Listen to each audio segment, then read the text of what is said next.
చేసామా అన్నదే ముఖ్యం కానీ అందులో గెలిచామా అన్నది ముఖ్యం కాదు. అలానే ఇప్పుడు మనం చదువులో అయినా సరే మనం 100% ఇస్తే ఆ రిజల్ట్ ఎలా వచ్చేది అనేది చూసుకోవాలి. మన మీద మనం నమ్మకం ఉంటే 100% అదే వచ్చింది కాబట్టి వి 100%.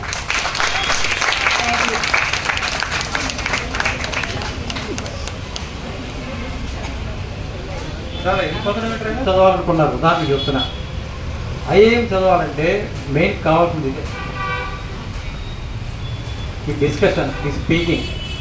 మార్కులు లిమిట్ అండి, చాలు 70% చాలు. 100కి 90 మార్కులు అక్కర్లా. ఒక స్టేజ్ అనేది అవసరం లేదు.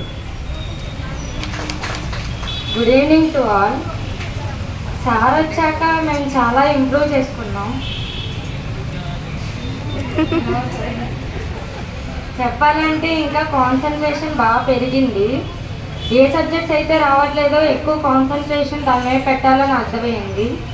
ఎప్పుడు మనం ఓడిపోతామని ఆపేయకూడదు, ప్రయత్నం చేయాలని అర్థమైంది. కానీ టీచర్లు కూడా బాగా మాకు హెల్ప్ చేస్తున్నారు, మాకు చాలా సంతోషంగా ఉంది. శ్రీదేవి మ్యామ్ కూడా ఇలాంటి వాటికి హెల్ప్ చేస్తున్నందుకు చాలా థ్యాంక్ యూ మ్యామ్. నేనైతే నా 100% ఇవ్వాలనుకుంటున్నాను. Thank you.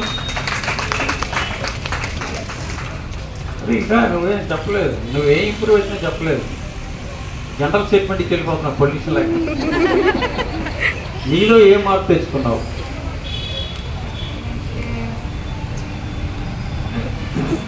ఎక్కువ కాన్సన్ట్రేషన్ చేయాలని అర్థమైంది. నువ్వు కాన్సన్ట్రేషన్ ఎక్కువ చేసావు అంటే కనుక నీ చేత అందరికి టీచింగ్ ఇప్పిస్తా. కాన్సన్ట్రేషన్ చాలా మందికి తక్కువ ఉంది.